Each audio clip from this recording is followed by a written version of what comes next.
Howdy, howdy, howdy. Welcome back to SciTrek, your sci-fi TV and movie channel. That's right, folks. Welcome back to the Wasteland, y'all. Greg the Ghoul here with Harris and Sarah, my human companions. We are back in the Wasteland today.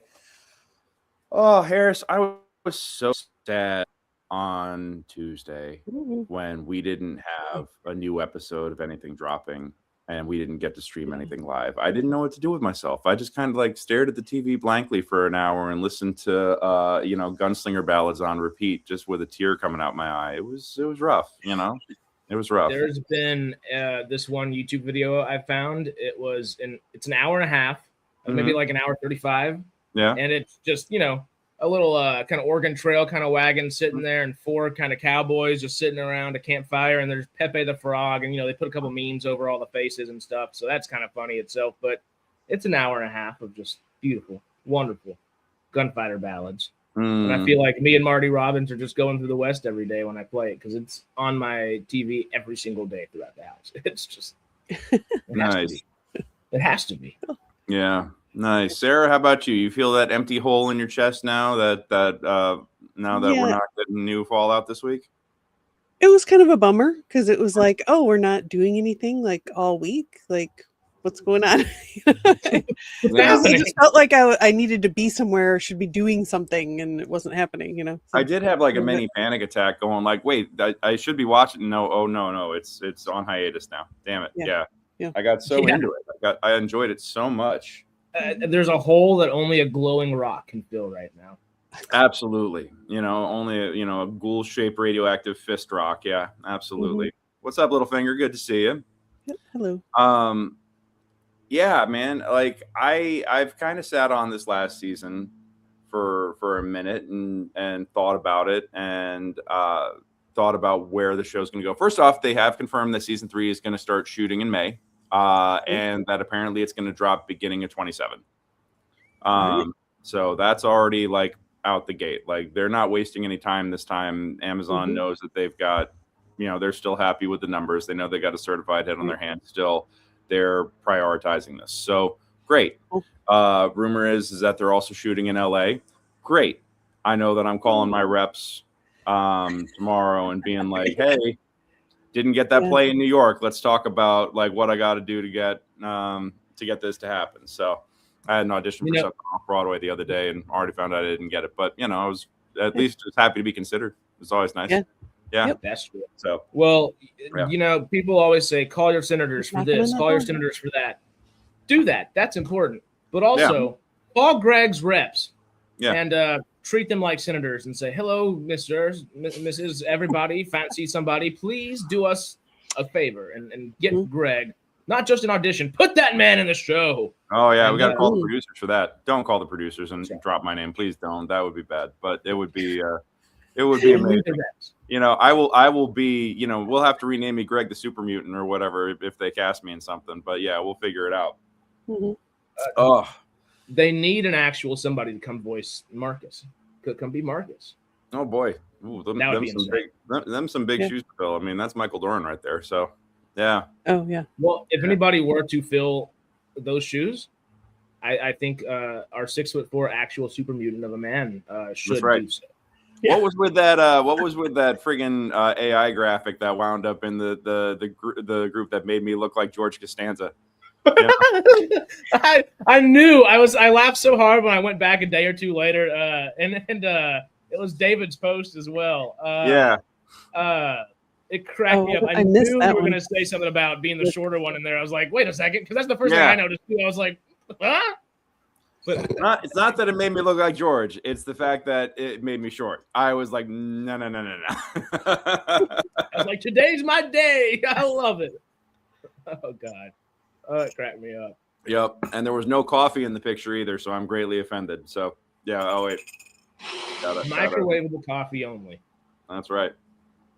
Got to rep the Vault Tech mug. My friends know me. Christmas time, it was lovely.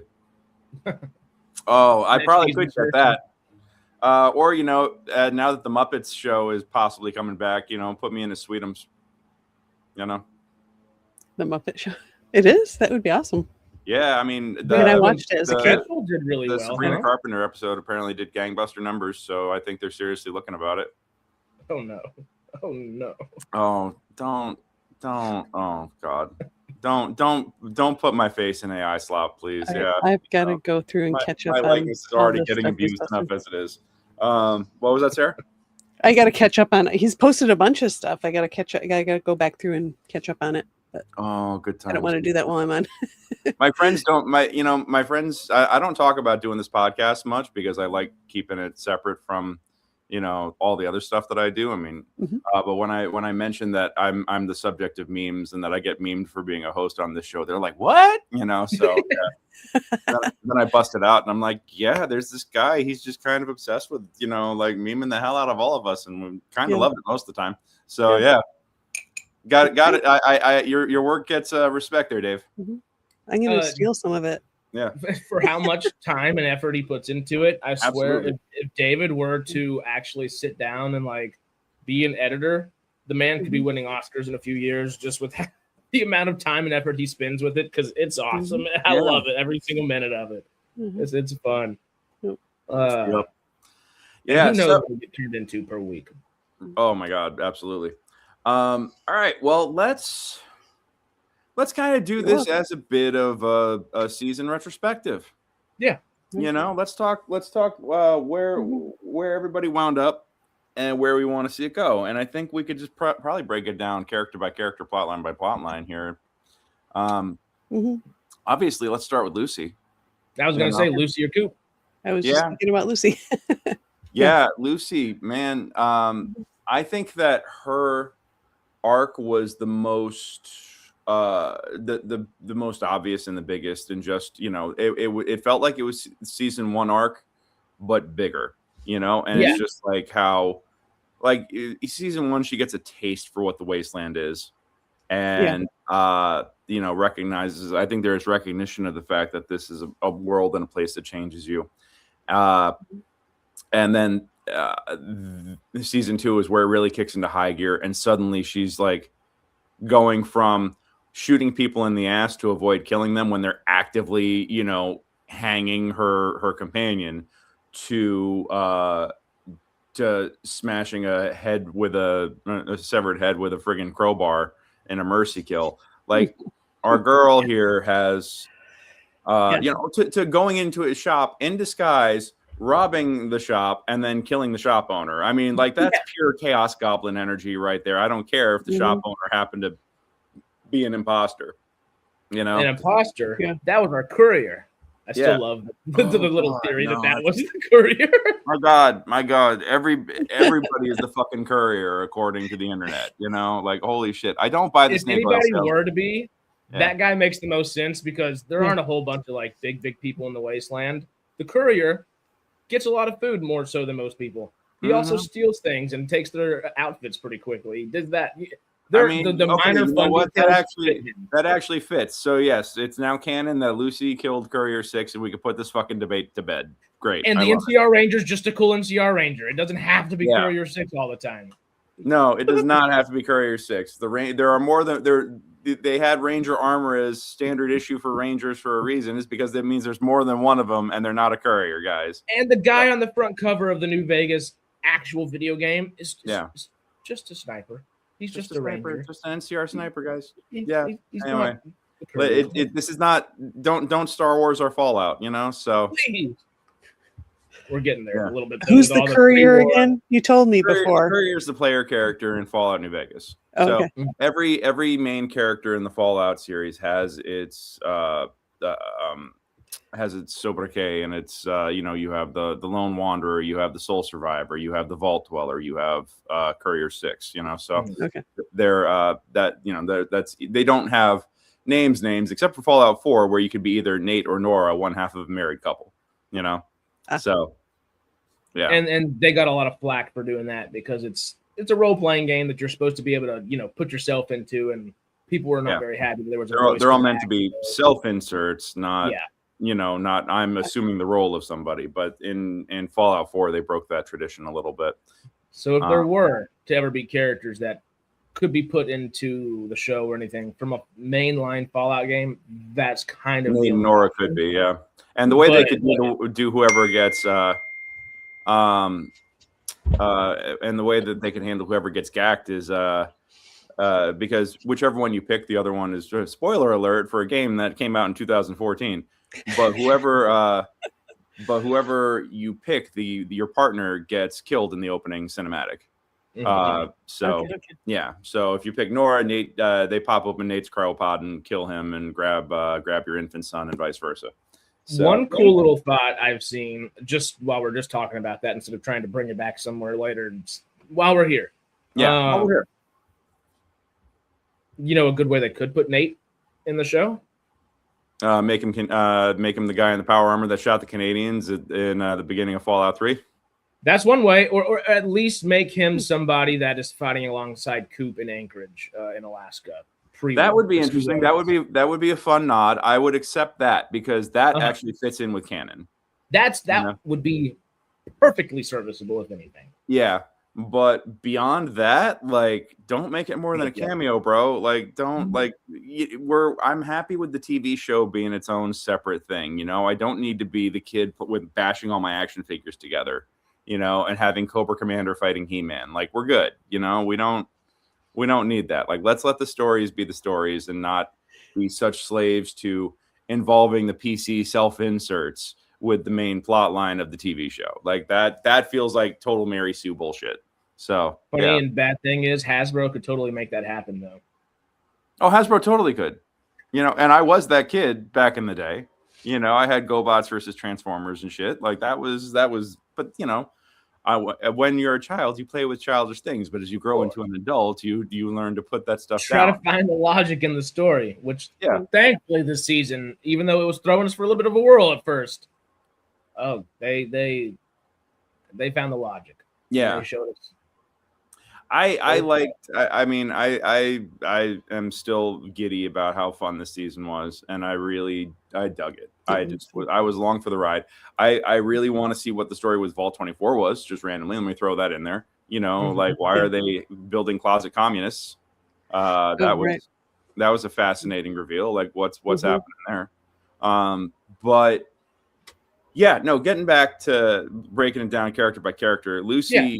You know, at the beginning of this season, we were all complaining like, oh my God, she's back to being so innocent and naive. And I feel like that is the, like I mentioned, that was the hard pendulum swing as a reaction from her experiences in the previous season, as being like, I'm going to be holding on to it. It's holding on, it's clawing on to that innocence, you know? Right. Yeah. She kind of swung. And then they kind of found that like middle. Yeah, and and then she had that hard swing to the other side when she was all drugged out and strung out and just gunning down the kings and like all this other stuff that and hit her low with the shopkeep and stealing the drugs and killing the fucking guy who turned out to be a killer. But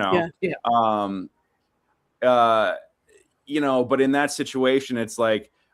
You rob a guy that turns out to be, like a friggin' serial killer. You rob and shoot a guy that happens to be a serial killer. I'm glad we're talking about that. Didn't know at the time necessarily that he was a bad guy. He just turned out to be a bad guy, So well, she turned around and saw the other body parts of the guy that was totally. She put two and two together real quick, but it was, that in her mind, there was still doubt. Yeah, where she was questioning him, like.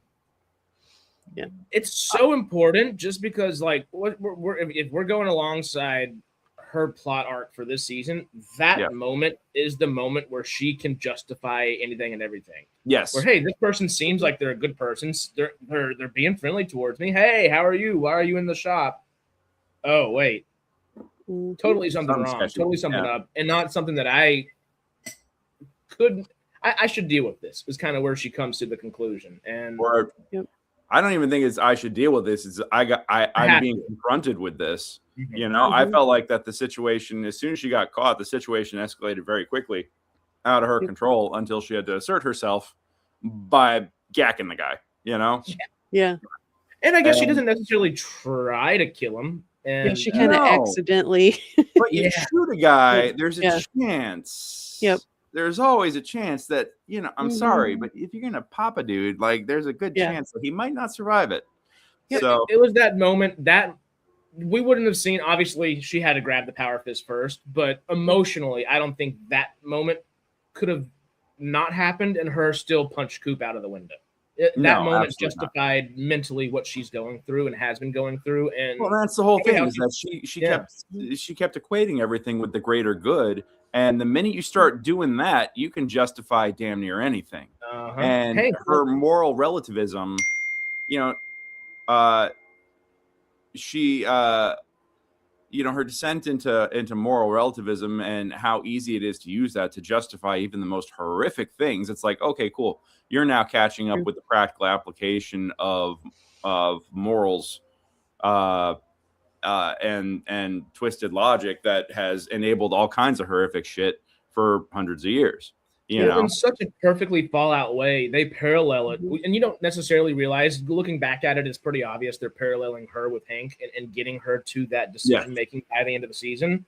Yeah. But while we were in it, you can totally see that it's happening, but you're just having a good time, and it's Fallout. There are all these funny, dark things going on.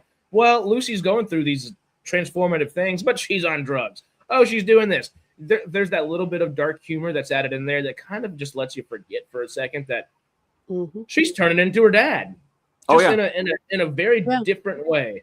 And by the time they get to the point of her becoming her father's child, essentially, she stands up to him and makes a different decision, and we see what the repercussions of that were. And this is where we get to nurture versus nature, because the thing is that it ultimately, she goes through similar crucibles in the same reality, or similar realities that her dad deals with, that the ghoul deals with, and that these guys have been irrevocably tainted by their time in the Wasteland. And while she does pick up her battle scars, Hank is the logical conclusion of moral relativism. The rest of the world sucks. Everything is horrible. Everybody is violent. So naturally, the only way for us to fix this is by me enslaving everybody and imprinting a personality over them that is compliant, nonviolent, and and he sees absolutely no problem with him being the only one with any free will, because he is the good one. He is the litmus test, gold standard of good. So therefore, in his mind at least, therefore, everybody else needs to be mind controlled, and he's the only one worthy of holding the button. Right. That's the logical conclusion that Lucy is just like steamrolling towards till the end of the season, until she's faced with that decision and goes the opposite way. So that, considering that she's been through similar bullshit, this is where her irrevocably good nature, her spirit essentially takes over and guides everything in a different direction. Because but she's also smart, and she also sees not just where the ghoul, not just where Hank winds up, but where the ghoul winds up and where everybody else winds up with the decisions that they've made.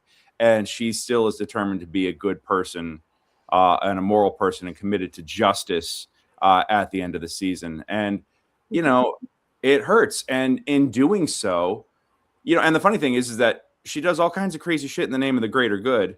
Yeah. And then the one decision that she makes that truly is for like the greater good allows the Legion to come walking into Freeside, which potentially means that she's sitting there confronted with the idea that everybody's about to get slaughtered because of what she did. So there's the old saying, road to hell is paved with good intentions. Absolutely. Yep. Absolutely. And we're, and so it's kind of fascinating. I mean,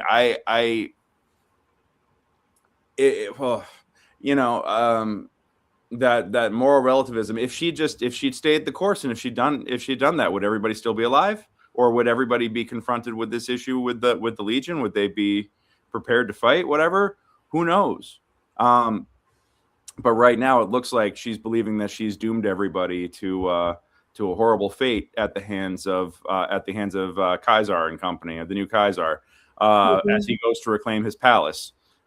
Which I also saw a report this morning that apparently Macaulay Culkin's getting bumped up to main cast for next season because he's going to be one of the big villains. So because they made him look like main cast, just the way they put him in all the promotional material. But I understand why you put. I mean, it's the same thing they did with Kumail.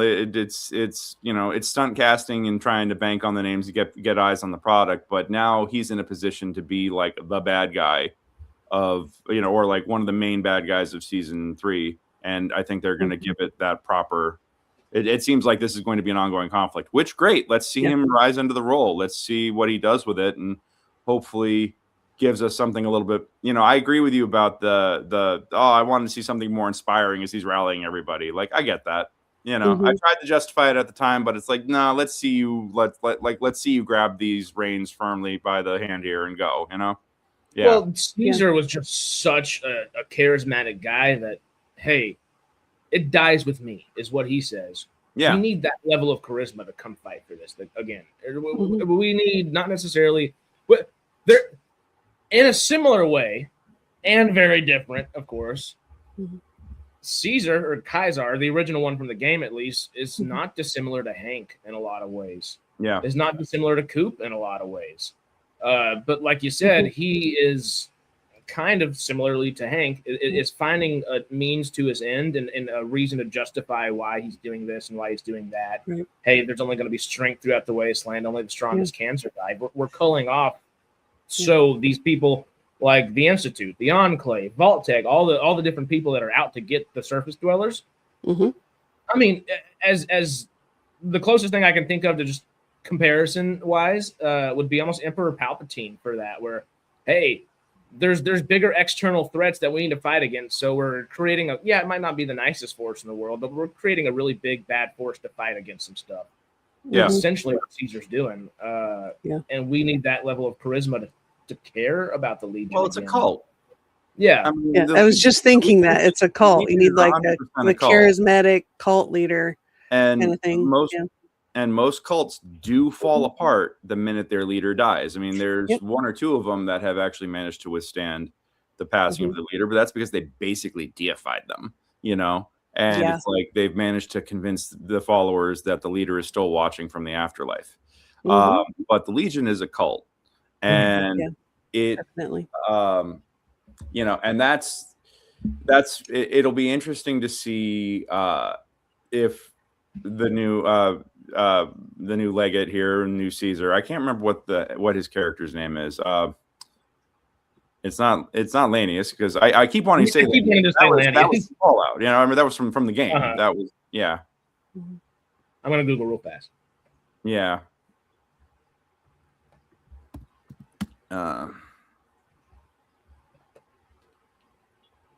Lacerate Legate. Lacerate. Yeah, that's right. That's who it is. Which, how different is that from the original thoughts of, Macaulay Culkin was probably going to play Arcade Gannon or something? Like, yeah. Oh my God. Yeah. I don't even know who that is. So why am I laughing? Arcade Gannon he's your happy-go-lucky doctor in the apocalypse. Okay. Yeah. Or I also think he might have been who's the guy who's sitting at Helios 1 that acts like the scientist that's supposed to know a bunch down there. Yeah. I don't know his name off the top of my head. Yeah. Like, it just, the coffee is not kicking in yet. I'm trying to remember. There's too many Fallout names. I would know it if someone said it and be like, but it would take somebody saying. Come on, chat. Do you I was thinking what we were talking about Lucy. Sleepy too. Yeah. Are we all right, hold on. It's making me log back in. I got logged out of everything somehow. It's making me log back into my IMDb Pro. Don't look at his password. You're all it doesn't have it on the screen. You can't see. Just what we were talking about Lucy, though. I have 2FA on everything anyway, so Hey-o. That's a pain. Especially when it's in your husband's name, and then you have to ask. Anyway, you guys wouldn't know. Harris wouldn't know. But. Well, yeah, every time we have anything for SciTrek at all, I'm just like, who? Oh, Seattle. Oh, UK. Oh, LA. Oh, wherever we are, Yeah.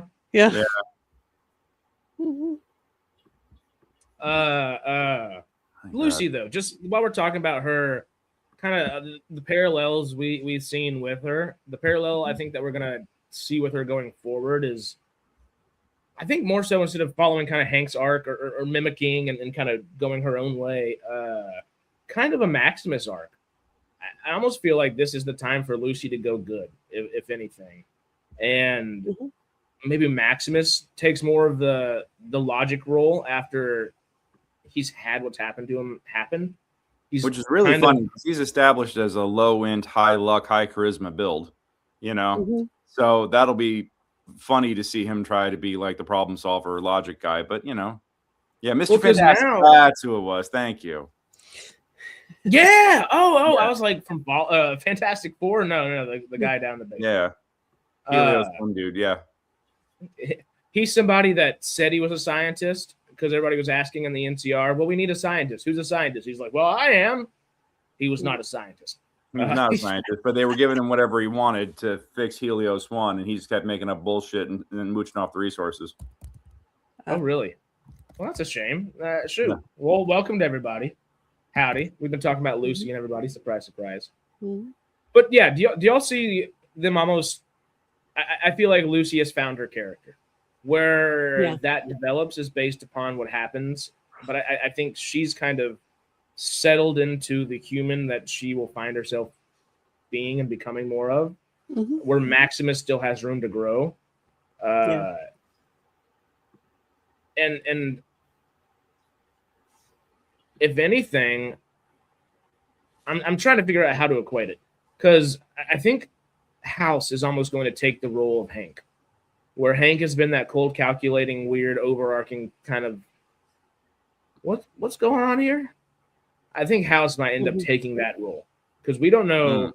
He's obviously not a fan of the Enclave and wants to take out the Enclave, so he is kind of enemy of my enemies, my friend. Coop does not trust him as far as you can throw him, and he's a computer right now on a Pip-Boy, and he can throw a Pip-Boy pretty far. So or is he still on the Pip-Boy? They had that flash at the end. Oh well, he's in both. He's now on the network. He's he is now he has achieved the singularity. That is good for him. Me too. He's now functionally immortal.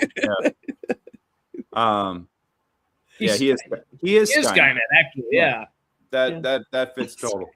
And I think House being first off more Justin Thoreau, please.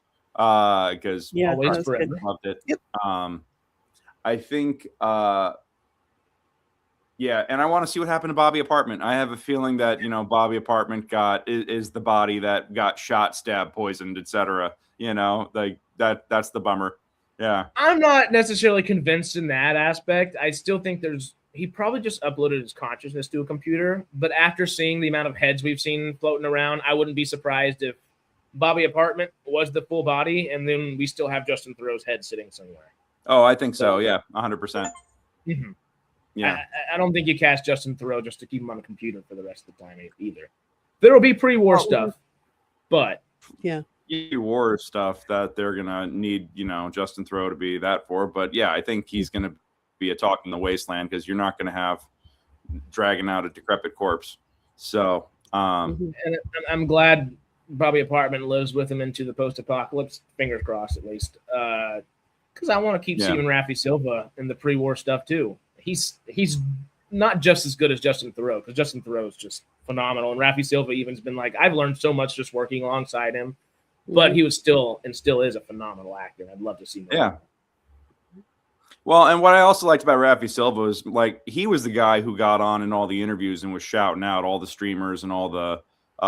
Shouting out all the research that he did and the community with Oxhorn and everybody else, and talking about everything. TKS Mantis a little bit. Everybody. Yeah. Oh, and what's up with the Twitter beef? Do we want to go into that at all? Well, let's dive in real quick. Right. Girls, both pretty. Yeah. Because it was fairly entertaining reading it this morning, but also it was good. One thing that we've all talked about, especially with Stargate and. Us being one of the bigger Stargate channels and stuff like that is just. Wait, this is a Stargate channel? What? Oh, what the fuck, guys? False advertising. We might focus a little bit on that. Yeah. Worst show ever. Sometimes. So there just tends to be, especially with Star Trek and Star Wars and all these different Babylon 5. It feels like Doctor Who, et cetera, et cetera, et cetera. Throw spaghetti at the wall kind of deal. Fan bases. Kind of are a little vitriolous to each other and a little angry at each other every now and then. Stargate has the chance to not be that. You know, it definitely could be very. It's even more fun because it's Stargate, but very gate. I don't know the proper grammar for that one. Gate kept. There we go. That's what I was looking for.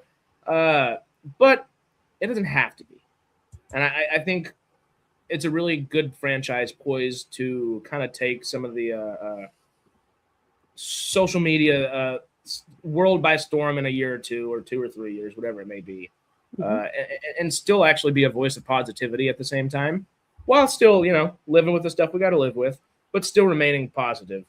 That being said, even when Fallout did get a little dicey, the fan base got a little dicey over this season, especially in the middle and early parts. We were like, what's going on here? Hey, and we got the good stuff, and it seems like everybody's kind of leveled out for the most part, but there is a little divisiveness and some diciness. That being said, even through the diciness, it's nice to see some folks get back on track after an argument or two, and really ultimately try to, because the way this conversation ends, we got to log in to do all this? Of course we do. Let's see how far it lets us go back. Will let me click? Okay, it's let me click. So, Fallout Hub, a pretty popular Fallout guy. Let's see. Can we click how many?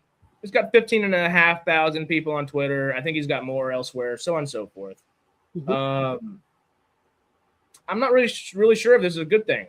Personally, I lose focus by the 4th season of any series. It always feels like beating a dead horse, is what he says about Amazon planning out 6 seasons of Fallout. Well, he's wrong, but okay, yeah. There's a lot there. First said, what the hell, dude? Like, come on. That's stupid. Somebody points out in the comments, if I remember. Somebody wants engagement rage bait. That's what that is. Yeah, but no, he's not been happy with the final few episodes of the season, all this different stuff. And that is odd in and of itself. I don't know what exactly. I think a lot of people realize that hating shit makes money because it generates controversy. But what they also don't realize is that that's part of what is toxic and poisons the fandom. So it's you're poisoning the well that you're drinking from. And it's interesting that he approaches things like that and then ends up saying what he says in a few minutes. Okay. Because it's a bit of a double back. And I'm with you. Hey, no matter what, at the end of the day, though, even if hate sells more, milk attracts more, or honey attracts more than poison does any day. And okay, so he says this. We go here. TKS Mantis, who we're all familiar with for YouTube videos, of course, on Fallout, kind of starts calling him out. Sells AI bootleg clothing. Like, look. Come on.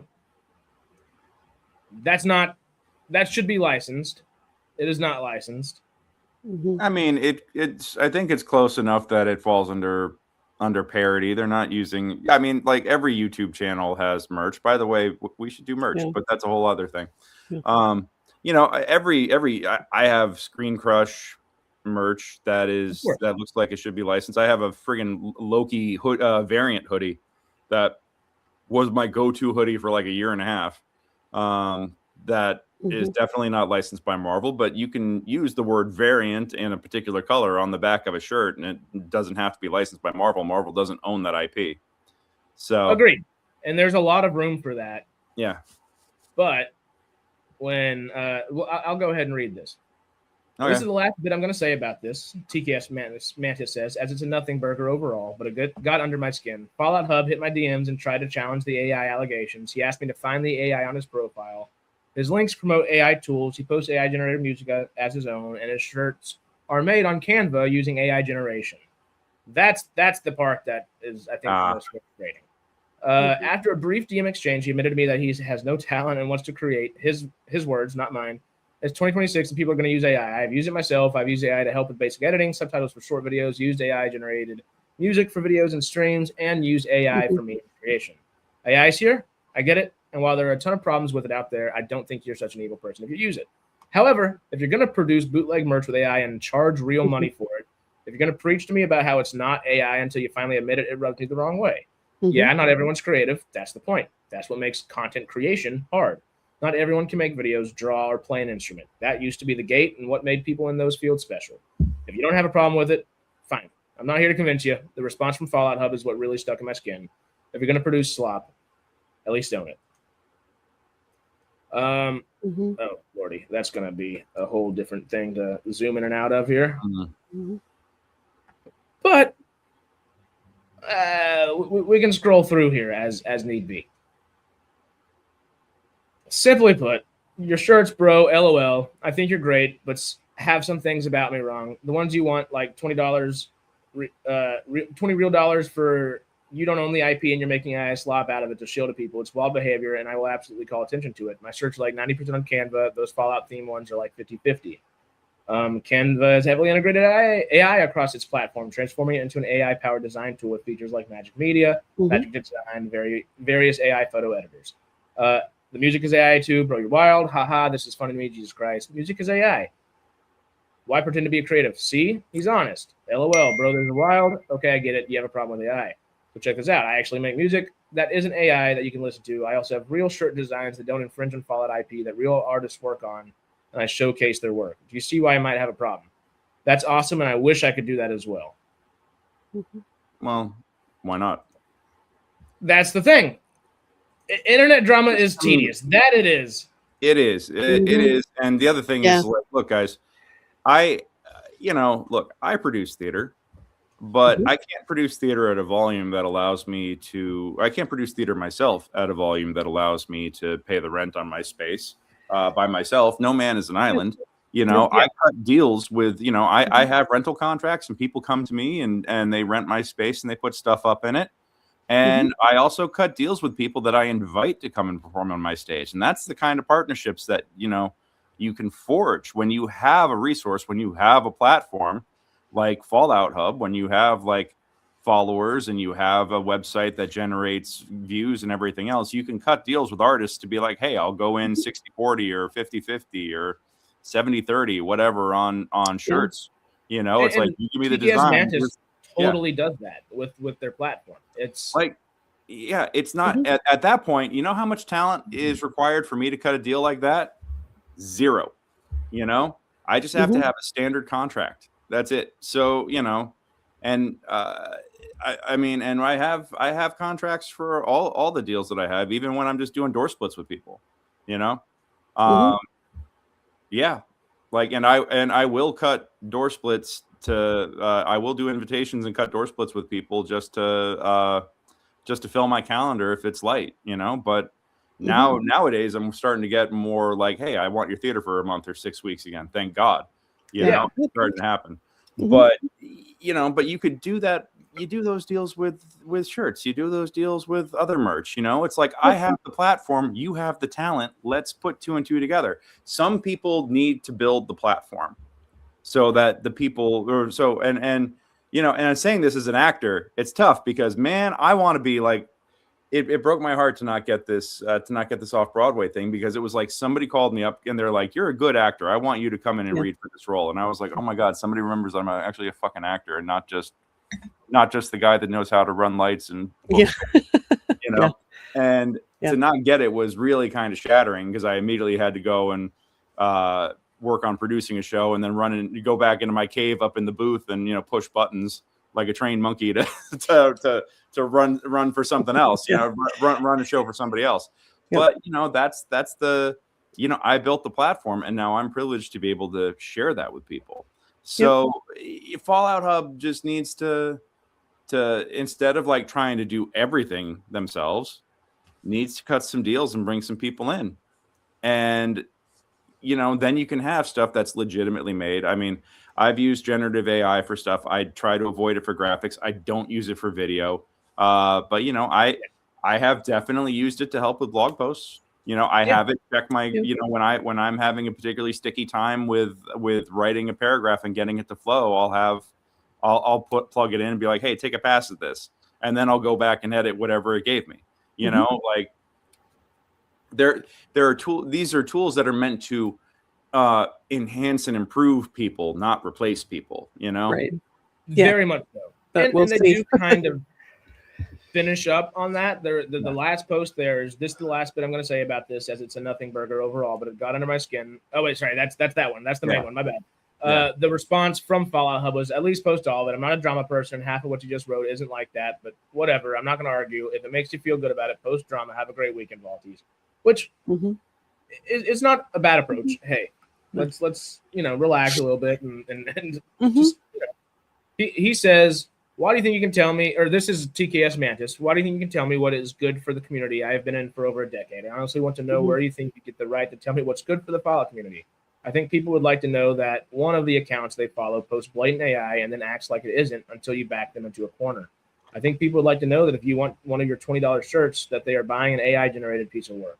I think people in the community would benefit from knowing that you shill AI on your links and make AI music to pretend you are a creative.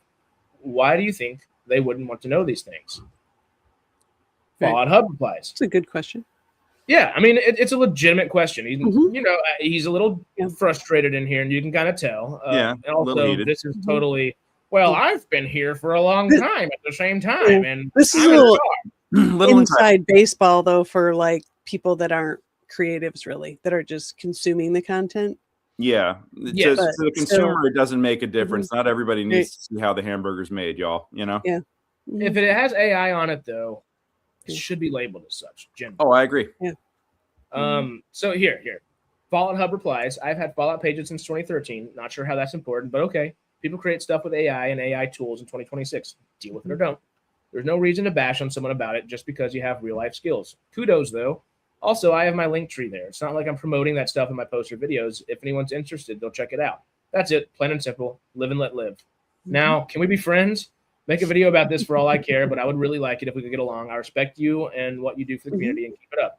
I understand your problem with me, but what I do, I'll do better. No worries there. But I hope our love for Fallout could be above the creative differences you have with me. Have a great weekend. And I think the final response was, you're leaving out why I said this. LOL, I absolutely have the attitude towards someone trying to tell me about the community that I am a part of when they post AI and then challenge me in the DMs about it. Do you think this bit makes you look better? So he wasn't necessarily backing down at the end there. But ultimately, I think they both did some selective editing and posting and and I think it really does come down to what's your moral stance on AI. So some people it's not a big deal, to other people it's everything, and what you're dealing with is two different schools of thought here. It seems like there's a division happening of like use AI to enhance, not replace, and then people that are like, well, AI's here, I'm going to use it to the fullest. I don't care what it does. I'm a creative too. I can push a button, like, and let's not even get into how the Super Bowl was all AI commercials.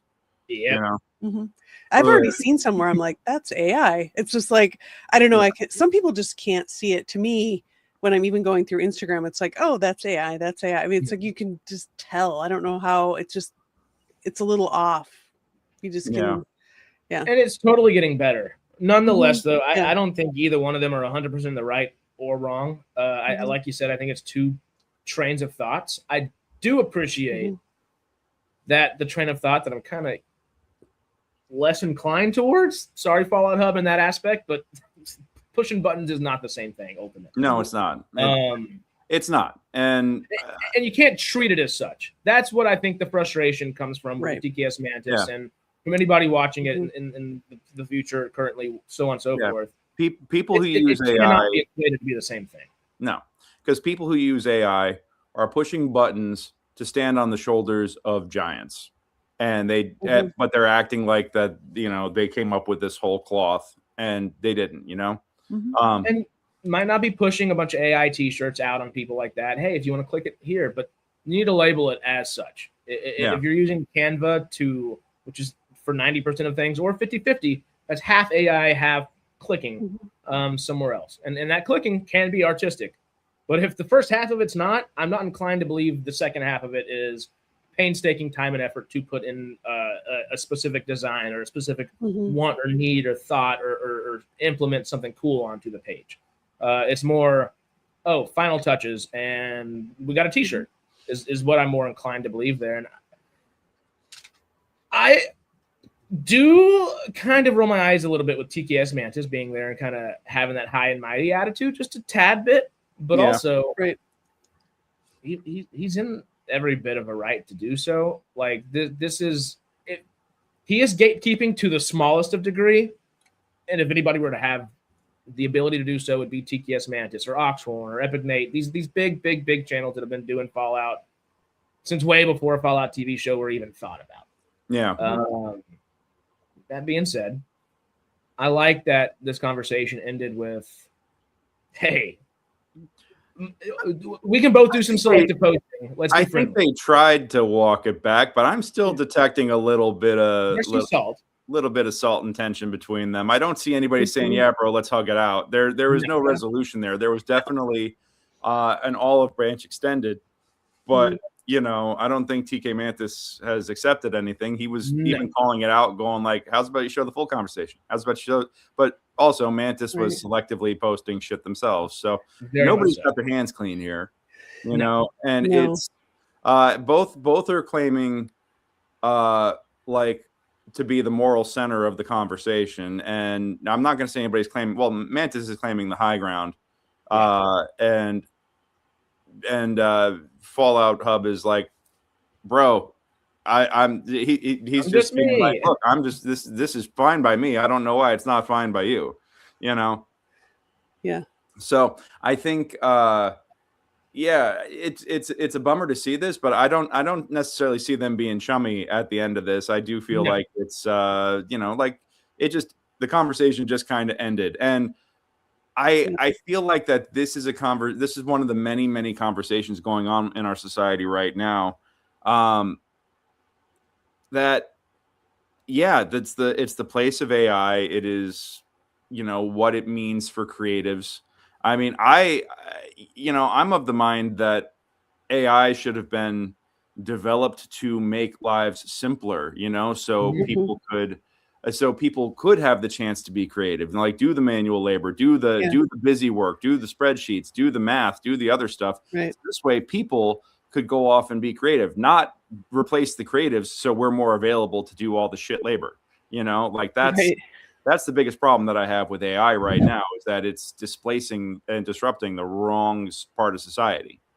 That's you know? But yeah, I agree. I think it's here. I'm also terrified at some of the things I'm reading about these, you know, these creators of AI suddenly backing out and disappearing and being like, we've unleashed something that we don't understand necessarily what it's doing to the universe, and it's a threat.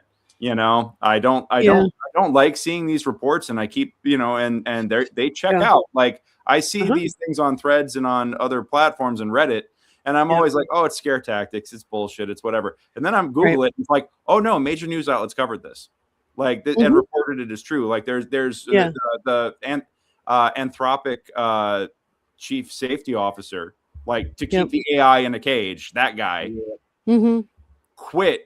Said we're all fucked, and apparently moved to Iceland and became a sheep herder or something along those lines, like completely disconnected from the industry.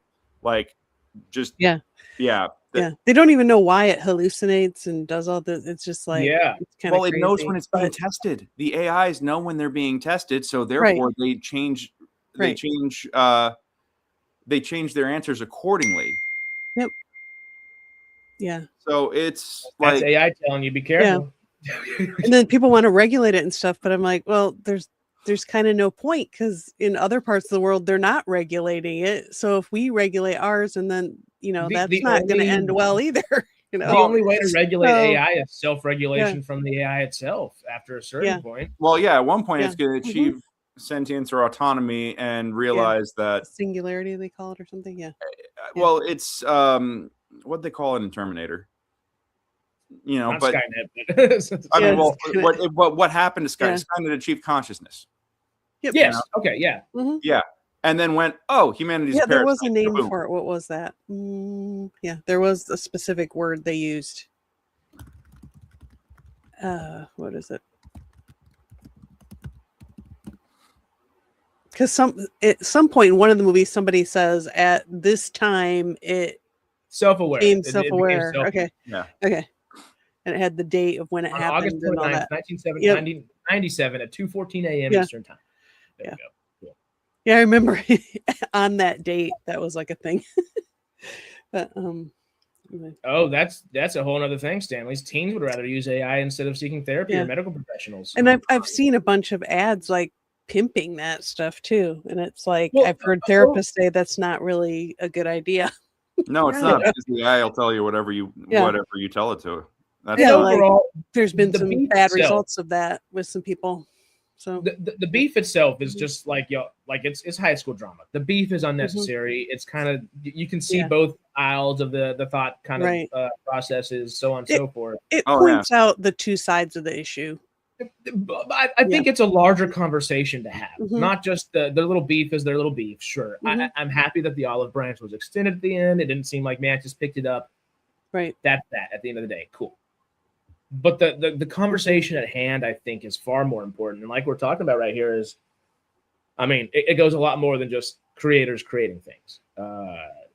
Just pressing a few buttons and getting some stuff. I don't know if creators is even the right word to use there. Button pressers, it might be the better thing to say, because there is a true difference. Like, I don't think we know. We love and we enjoy every moment of everything that David brings us, but David's not going to go in there and say, I'm as good as Leonardo da Vinci any day. You know? Yeah. I think there's an understanding of hey, there's a separation, and when you put your audience second and decide to put AI first is whenever I think there's an issue from the creative standpoint. If anything, AI may devalue digital art. Yeah. Anyway, I mean, where real physical art is going to be the thing. Well, and it's like I've ironically been positioning myself to be like the the last bastion of real human performance, like by having a theater. And that may save it in the end, right? People want to see humans, people want to see humans perform, not AI. Well, just like the ghoul said, the golden rules: thou shalt get sidetracked by bullshit. Although AI, sadly, this BS is prevalent. Yeah, it's pretty crazy. So how does that relate to Robert House? Well, it's very easy to become a tyrannical AI when you just upload a megalomaniacal personality, and have that become it. And we can have a debate of is into the nature of existence, and it's like, is Robert House now? Is his consciousness actually alive on the internet or on the network, or is he? Is it just an algorithm that is Robert House shaped and flavored?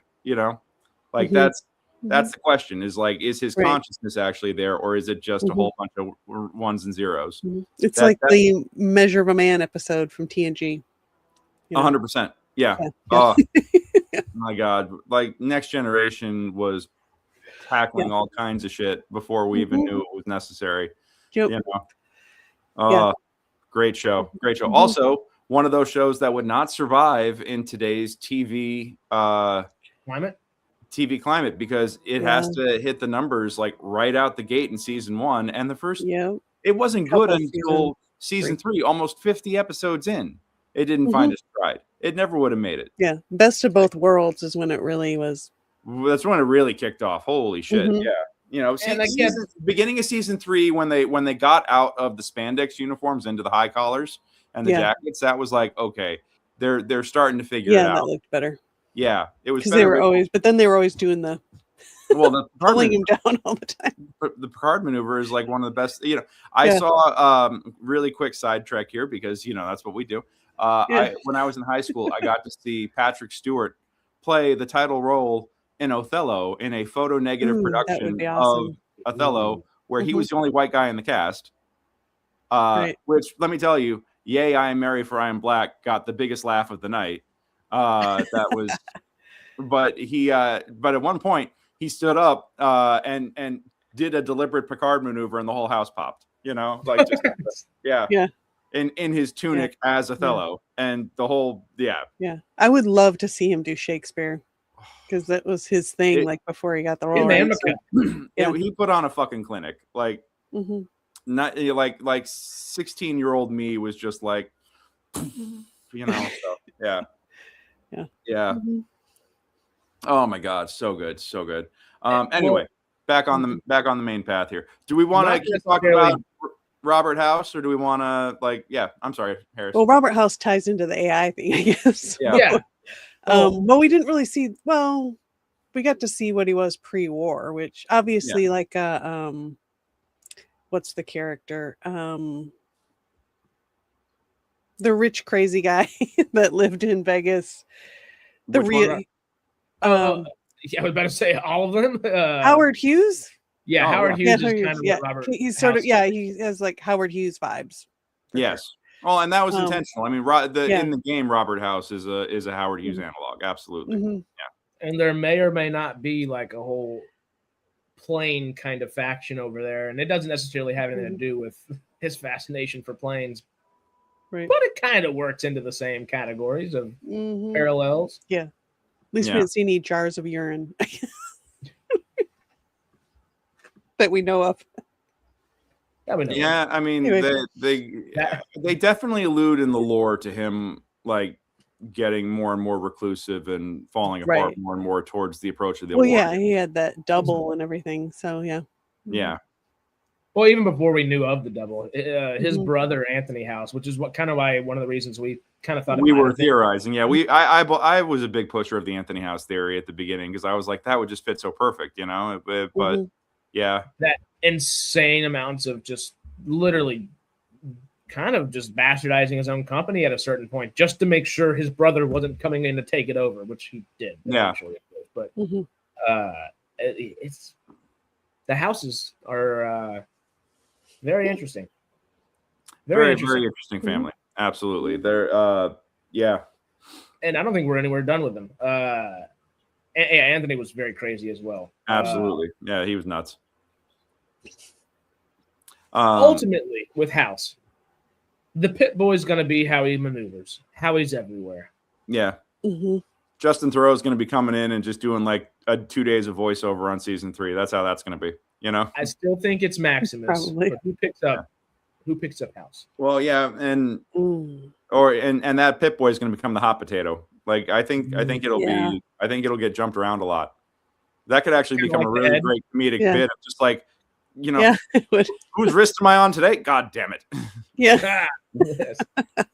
You open up the episode and like Robert House is just on a wrist serving flea soup. Yeah. What if it's one of the, because they never tell us what happened to all the people that were being controlled that were down there. They never told us what happened with those people. Are they still? Did they die? Are they still? I think they're alive. I mean, we saw no one controlling them anymore. Alive after the Congresswoman's head was caved in. Hank told us. Yeah. He sent them out in the Wasteland. His R&D. He said he already sent his R&D department. Okay. So they're already out of Vault-Tec and in the Wasteland. They know how to build the miniaturized control things. But you did say something that kind of... Now they're distributing. Yeah, exactly. So there was something you just said that brought up another thought is after I was trying to say who gets the wrist and you kind of started mentioning them, who else is in Vault-Tec, not headquarters, but whatever it is down there. There's still a few people cryogenically frozen where Barb and Janie were. Yeah. House can unfreeze them and say, "Put me on your wrist. I'm in charge of you now." That could be a great way to stunt cast to do a new character for the show. Absolutely. This is where we get Courier 6, guys. Courier 6 is in Vault-Tec headquarters. There you go. I'm about to say, Anthony House is stuck in the... He's going to be put on Anthony House's wrist the entire time. That would be interesting. His brother picks up his brother, and then, he had taken Mother always liked you best. Yeah. Yeah, I don't know. There's a lot of ways Brothers reference for you kids out there. So... Is it Maximus? Is it a new character? Or is it somebody that we know that gets it? I think it was going to be one of the big questions going into season 3. Because if it is hot potatoed around, kind of like Wilzig's head in season 1. Right. Does the Legion get it?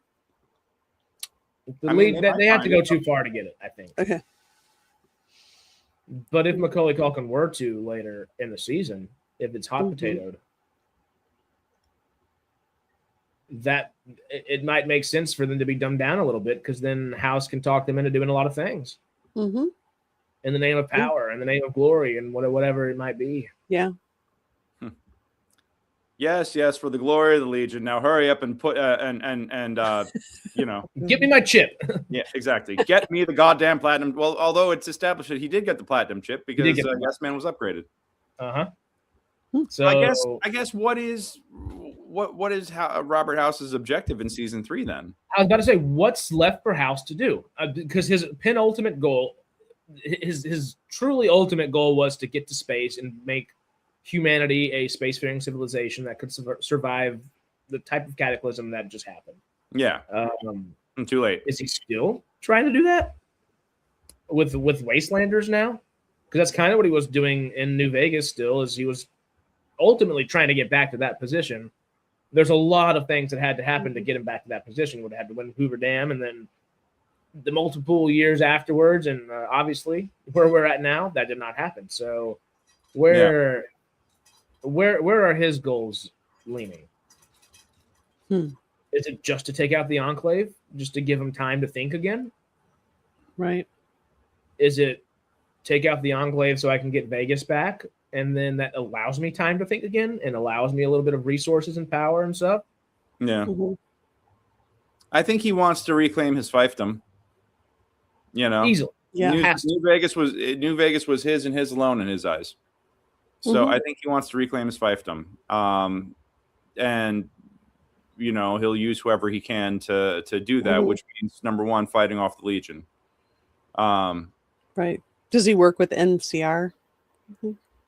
They'd make him pay taxes. He hates that.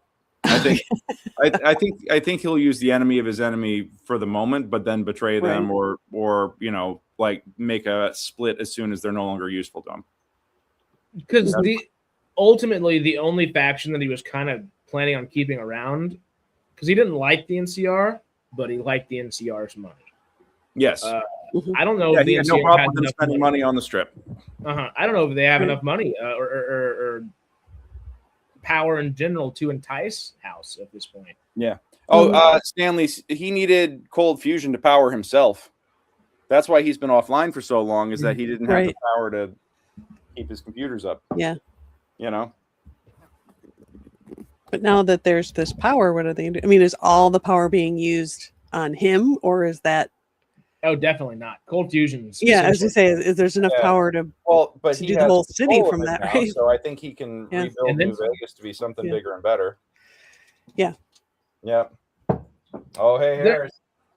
Fire up the SciTrek OnlyFans. It's that time. I got to do my second cup of coffee. Uh-oh. There you go. Yeah. Who creates the food for all these warriors? Ramen. Yeah, I mean, just Brahmin in general. Yeah. And bighorns and geckos and any other creature that walks that can be eaten, essentially. Right. Wake himself would be only a fraction of the cold fusion power. Oh, yeah. Oh, yeah. Right. So, I mean, you could do a lot now with that power. he has control over it, he's probably going to use it to power to power New Vegas and turn it into that oasis, or restore its position as an oasis in the desert. At least I think that would be his goal temporarily. And then from there, maybe he has to rethink his whole let's put everybody in space plan, Yeah. Or at least the steps to get there. Yeah. At the very least. So I know you mentioned Vault 24 earlier. We still have Norm in the Boneyard. Yeah. We haven't even talked about Cooper yet. Yeah. We haven't talked about Coop. So the different avenues that we have going into season 3, we still have Vegas. We still have the Boneyard. Yep. And you mentioned Vault 24. You know what we didn't see at all this season, which I don't know how they would have made it fit in there. But I was kind of shocked that we didn't get any update from Vault 4 at all. Oh, yeah. Right. Well, I think that was, especially with the stunt casting that they pulled with everybody in there, I think that was meant to be a one-off. You know, we might see them come back in like season 3 or 4 as like, hey, remember us? You Right. know, I think more might. That you know, makes sense. come in like the Rohirrim to save the day at one point or something, you know. But yeah. yeah.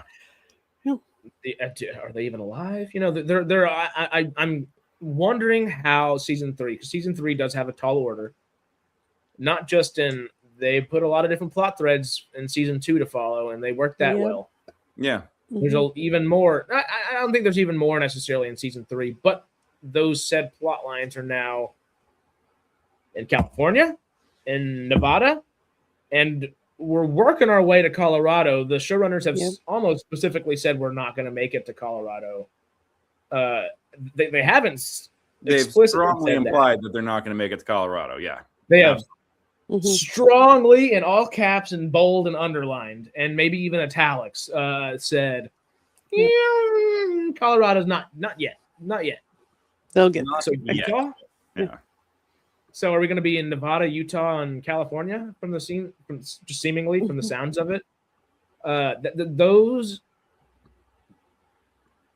I think, like we kind of opened it up. I do worry that we're going to Star Wars it up a little bit, where Tatooine and Coruscant, we'll get there in 20 minutes instead of no. These things are far, far away, and it takes time to get from place to place. I don't know if Coop can fast travel, kind of like he did in the beginning of the season. It made sense to a degree to kind of just get moving. It's a 4-hour trip. It'd probably be about a week walking. 2 weeks. We know Coop and Lucy can make it. I did the math. It's 2 weeks. I actually checked Google Maps on the walking from Santa Monica to Las Vegas. It's a 2-week walk. Okay, cool. Yeah. Did we just freeze and time out for half a second? I think so. I noticed. Oh, okay. Or I didn't notice it. I was like, huh? Yeah, I just think that if we're gonna have 3 separate states shown, they should show that. If that makes sense. Are they going to show the Brotherhood of Steel? Have Cooper be a spin-off show now, you know? Right. I mean, for the amount of story that they want to tell here, or go to fucking 24 episodes, for the love of God. Oh, go to 13. Nice. Do it incrementally. Go to 13 episodes. Right. So, and put me in. And I don't need much. Put me in 7 of them. You know, like, come on. I'll be just number 6. The thought Fine. is completely gone. I will have to, even though TKS Mantis and that whole beefy little argument a little earlier did kind of be a little high and mighty. I get it, because ultimately Fallout Hub did start the whole conversation with they're going to do more than 4 seasons of Fallout. I can only have the attention span for 4. Why would they? Yeah, that's a dumb take. That's stupid. Also, someone called it out in the comments. That's what that is. Exactly, and that is kind of reframing the conversation a bit as well. Below it, though, and I almost mentioned it, we kind of got sidetracked because there was a lot to talk about in that whole thing. Surprise. We get sidetracked on SciTrek, yeah. What? 4 seasons of 8 episodes of Fallout isn't even 2 seasons of any old Star Trek show, somebody said. Not. True. And now, granted, it's serialized storytelling versus Monster of the Week, but you could do more storytelling. Come on. The whole point of the game is to get lost on fucking sidetracks and have other crazy shit happen and explore a gigantic world. Exactly. Let's explore it. Like, this feels positive. This feels like, I mean, like, look, I love the show, but it feels like Fallout on Adderall, where it's just laser focused from the beginning to the end. And it's like, when you get to the big bad, you're going to fucking lose because you didn't rack up all the XP by doing all the side treks. You're really just nerfing yourself, guys. Our biggest complaint, because at the end of the day, we absolutely, excuse my French, absolutely fucking loved it. Yes. More, please. It just feels like Adderall or TikTok. Like, don't edit it like TikTok, and just come on. It's just come on. Okay. I do, because it's cold in here, because my wife likes to keep our apartment a refrigerator. So a refrigerator. Yeah. It's time out. Don't worry. Okay. No, trust me, I got a thick skin. It's fine. I do hold my coffee cup with 2 hands, and you can fuck yourself. All right, so there we go. ham sandwiches is gone. But I'm not eating yogurt. I don't do yogurt. I'm just enjoying my coffee. Mhm. Yeah. No, the bottle episodes, you know, like okay. A lot of people bagged on season 2 of, oh my God, Ted Lasso, because of the Christmas episode and because of Beard's Night Out. You know, and it's and Beard's Night Out might be my favorite episode of Ted Lasso. Oh my God, it's one of the best in the whole series because you actually get to see the inner life of a character that you weren't really getting to see the inner life of the whole time. And God, is he a strange individual. And Brendan Hunt, who I know from the LA theater scene, because he was he was part of Sacred Fools for the longest time. Really? The actor? He's a quirky cat. You know, I had no idea. Oh yeah. I saw his one man show at Hollywood Fringe. He was in he was at Serial Killers back when I had a couple of scripts in it. We've been, he couldn't pick me out of a lineup, but we've been in the same room quite a bit. So yeah, Coach Beard. Yeah. Brendan Hunt. Yeah. Yeah. That's cool. Yeah, no, he's too good. I went ahead and banned again too much. Yeah, okay, now they're getting over the line. Yeah. Mods, I know it's hard to go back and forth between the two, but if y'all see that, get snappy. Just snap it out. Yep. Anyway. My train of thought's not there anymore. We were talking Robert House. We're sorry. It's tough to be a woman on the internet sometimes. So, you know. Oh, no, it's like whatever. Doesn't bother me. Okay. Yeah. I'm pretty thick-skinned, so. Yeah. Absolutely. I think anyway. I don't know. Anyway. So whatever. Anyway, but the whole reason why they had to do those 2 bottle episodes is because Apple increased the episode order like 3 months after they had already finished writing the scripts and were in production. They said, "Oh, can you get 2 more episodes out?" And they're like, you know, what? So you get 2 bottle episodes, but arguably they're 2 of the best in the whole series. The Christmas episode is if you don't tear up a little bit, oh my God, then you have no heart. Nothing. It's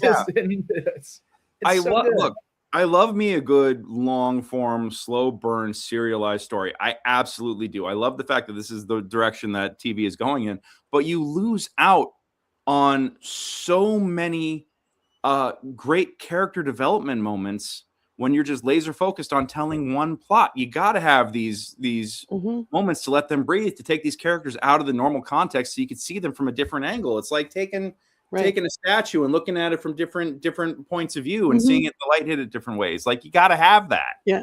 Well, oddly enough, it's better when you know the motivations and where the backgrounds of the characters better. Yeah. Like, make them human. Context is important. Yeah. Make them human. Well, we've talked about kind of like that 13 episode kind of run count, like Daredevil and The Defender, Luke Cage, Jessica Jones, all those kind of had, and there were moments of lull in there. Yes, I think the best because they're very serialized. They still try to be very serialized in the way they approach those shows. Honestly, the best show that I have for reference point and who does it best, I think it's probably The Walking Dead. With their 16 or 18 episodes, it's still a very serialized show, but with 16 or 18 episodes, they don't take a time for, and it's also the post-apocalypse zombie stuff, so it's not like, we got Christmas to go to this week and Halloween. Actually, every day is Halloween. Close to be a zombie Christmas. But instead of trying to find like a bottle episode here, this is a good character episode here, whatever, they have those moments throughout the seasons. You don't have to have it so stripped bare, so tight storytelling to fit an 8-episode order run that you don't need to expand what should be an 8-episode series, like maybe Daredevil and stuff should have been. Or the OG Daredevil suffered from so much lag because he spent 3 episodes laid up on the couch after getting his ass whooped in the hallway. And I love Rosario Dawson. I love the Night Nurse. There's only so much a nurse can do over just sitting over. When you're not the fucking main character. Yeah, when you're not the namesake. It's tough. I think, I think that they had, it felt like that they were trying hard to stretch. And because of that, suddenly 8 episodes is like the sweet spot. And it's like, no, come on.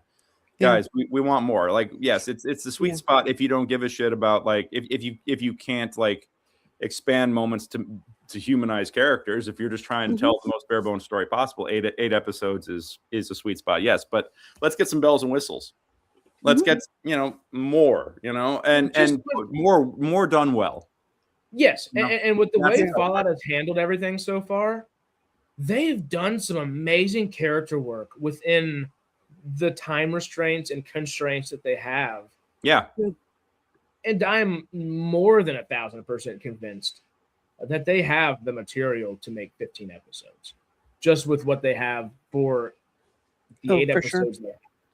Yeah. If we could have had 3 more moments with the Brotherhood, 3 more moments with the Legion.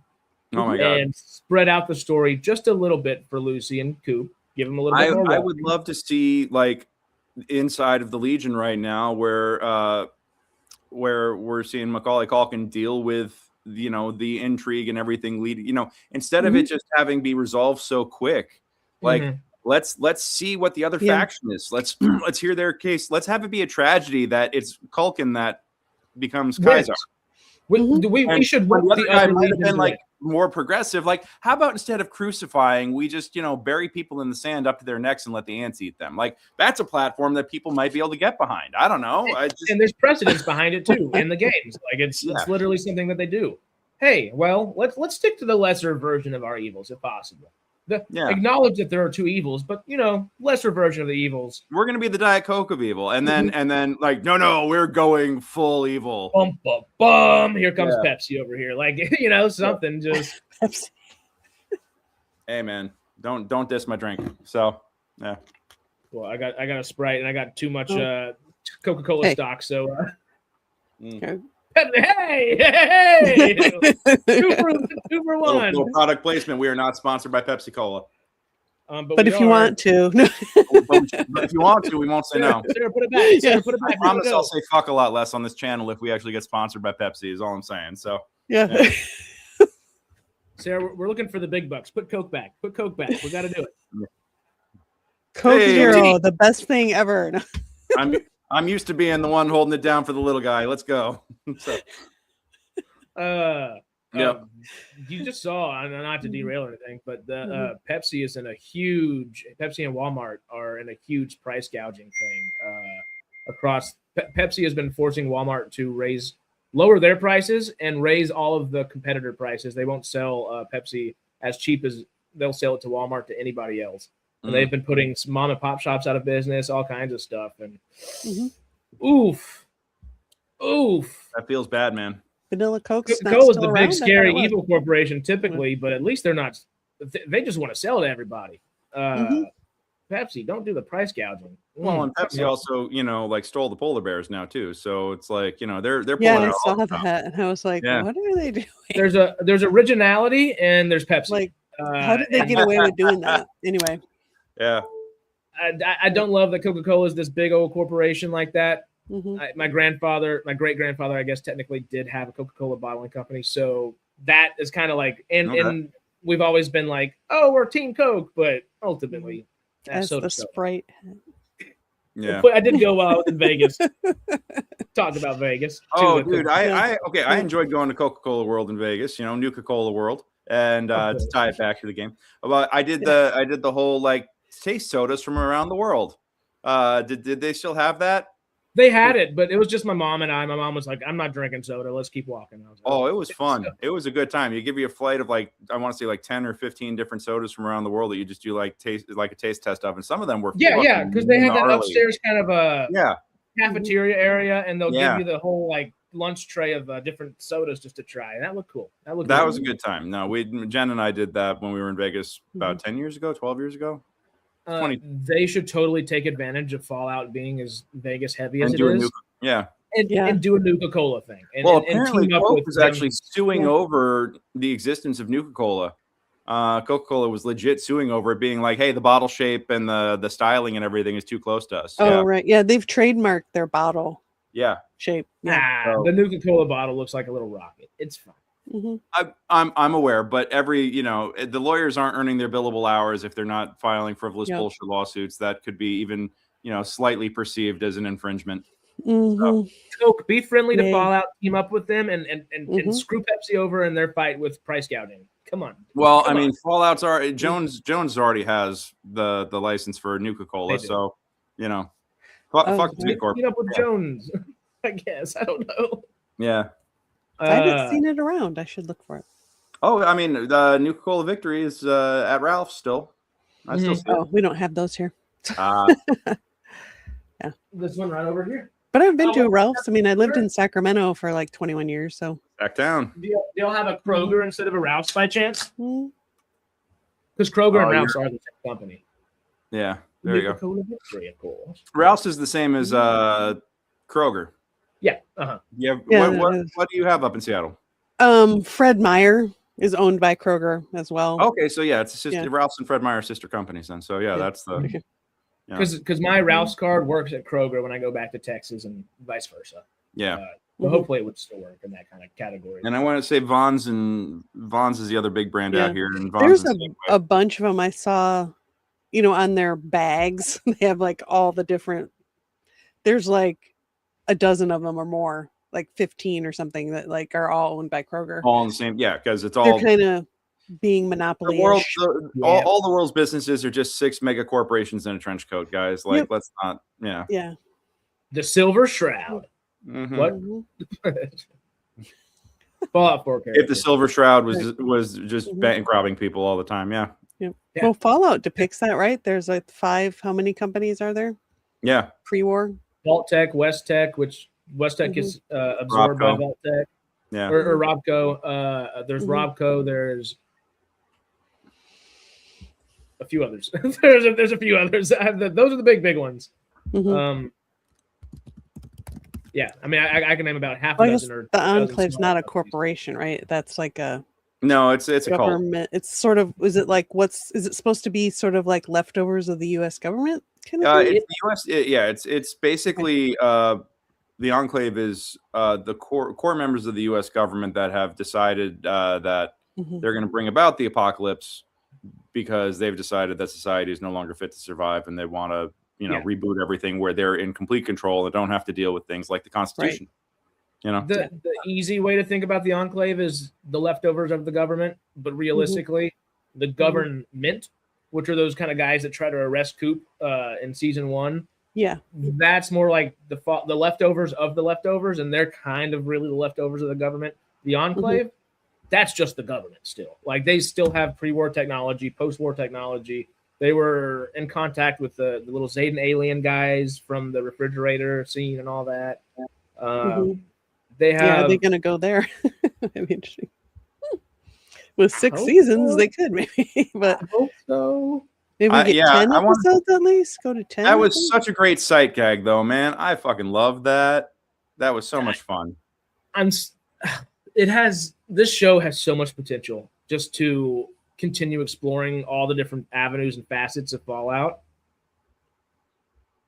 I want them to do Zayden so bad, but Oh could god, it would be derail the whole screwy. fucking thing so hard. That could I derail thought that they addressed it perfectly because also here's the Yeah. other thing: 95% of the people that play the game never even encounter it. So for having it be just like they treated it like, oh, this is the thing, fuck this thing, and working and it works specifically being Area 51 too. Yes, yeah, Mhm. it worked great. It worked great how they did it, and I'd thought love that for was them to perfect. deepen it. I would love It's to not- get a touch of the Lovecraftian horror in there at one point. If they choose between going full Zayden, it can't just be fan service though. It would have to be a full storyline, and if they're going to plan something like that out, I'd rather the Lovecraftian stuff than the Zayden stuff for the actual television show. Yeah. Mhm. Well, because then you 'Cause get like into you said- psychological horror, then you get into all kinds of the crazy shit, and then it's a real good time. And this Mhm. this Well, game that fits because the game is and the world's enough of a mindfuck as it is. And it plays into the themes that are already that are already there and have been there since season 1. And whether Yes. we're in season 4, 5, 6, or wherever Lovecraftian stuff could or maybe should be put in there, it would feel more earned at that point because it would have painstakingly taken the time to show you how messed up people are in the Wasteland and how messed up the decisions they're constantly making are as well. And yeah, how do you live through that? How do you live through that and consider yourself a good person? Do you consider yourself a good person, or do you go find something like think about it beyond? Do people think about good and bad when it's like, I just give a shit about where my next meal's coming from? Probably not. I think, I hate to say this, but I think for a lot of folks who are just trying to survive in the Wasteland, the idea of thinking about whether they're a good person or not is an act of privilege. Sure, that's something that they would never have been taught, even. Who would have taught it to them? The people surviving and scrapping to survive every moment of every day. Yeah, the Vaulties are the only ones who actually have like a functional enough society where they can take the time to philosophize and consider these things. The NCR were the only others, and they're gone. No, not according to the final episode. Yeah. There was that battalion just over the ridge, and they really were there. That's true. One thing that I do enjoy seeing in the Fallout show is, and people have, I guess, given it a little bit of flack. I think people got used to it pretty quickly because, oh wait, we're in a TV show, not a video game. Oh, it's how few of them showed up. How what? How few of the people, how small the NCR force was relative to what was, like. Oh no, not necessarily. Yeah. I think more in how lived in the world feels. It's there's a lot of people, even Freeside. Like, there were nowhere near that many people in Freeside in the original games. Yeah. But one thing we have seen happen in each Fallout game, 3, New Vegas, 4, 1 and 2 included, so on and so forth, is each one of these are 5, 8, 10, 12, 15 years after the previous game. The world's going to be a little bit more populated. Civilization's going to come back a little bit more here. It's clawing back slowly but surely. Yeah. And Fallout 4 does a really good job of just, there are pocket little spots all over the place, but they're pockets. They're definitely pockets. Yeah. The TV show's bringing us back to those pockets, I think, and I enjoy seeing it, but it does feel a little bit different. If that difference is okay for Fallout folks, maybe we can see more of that Lovecraftian stuff. Maybe we can see more of the Zayden stuff, but I don't know. There's a lot to be done to get to that ladder rung, I guess, climbing up it. Yeah. Oh. Yeah. Yeah. Yeah, I like her. That's Wasn't 100%. She in Sons of Anarchy? I think so. I think she was, but anyway. I could be wrong. Because I remember her name was Ma June after trying to figure it out so many times. Yeah. June, which fits like perfectly. And her partner, who's whoever she is wild, is crazy looking too. One Betty. Dale Dickey is the actress's name. Okay.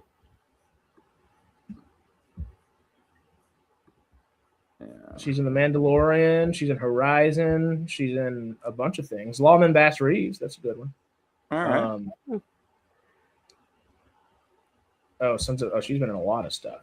Yeah. Scroll. Here we are. 2011. She's in Pirates of the Caribbean. Criminal Minds. Breaking Bad. Oh, she's got all the greatest hits. All she needs is NCIS, and she's got like the procedural trifecta. 2007. Okay, so she's not in Sons of Anarchy, I guess. Okay. She looks like somebody that totally would be. Yeah. Yeah, I was thinking that maybe she was. I don't know if you remember the woman that in the later seasons they ran like a adult studio. She is. She's Renee O'Leary Egan in Sons of Anarchy. Is she the one that ran that, the adult film studio for them? Oh, yeah, Cara. Yeah. Was that her? Yeah. And I think she used to make adult films or something in the show. And I thought that was Luann. That was, oh my God, Kurt Sutter's character's old lady. Yeah. Katie. Separation of Crows, the wife of Carl Egan and the mother of Gib O'Leary. Oh, she's she, in Ireland? was she with the Irish? Was she in O'Leary Belfast? would Oh, maybe. is Oh tied no, to the season story 7, involving episode, Billy White. episode 8. All right. Oh wow. Oh, Jury's Old Lady. Okay. Sons is fantastic. That it is. Mhm. Great Yeah. show. It's really Yeah. good. I enjoyed mine too. I haven't finished the final season yet. I got to sit down and No, actually I get Sons of back. Anarchy? No, Mayans. I finished. Mayans. I finished Mayans, but I haven't finished Mayans. Yeah, I haven't either. Yeah. I mean, you've seen Mayans. It doesn't. The latter seasons are not as great as it starts necessarily. Yeah. But the final moment. I'm struggling to retain. Like I'm on the last season, but I'm struggling to retain like my, because I know that the end is just a fucking bloodbath, just like SOA, you know, and it's like, Yeah. You've seen one motorcycle gang implosion. I feel like you've seen them all. Yeah, pretty much. Yeah. It's all the same. Sons of Anarchy is just It's Hamlet on a motorcycle. Mad Max. Yeah.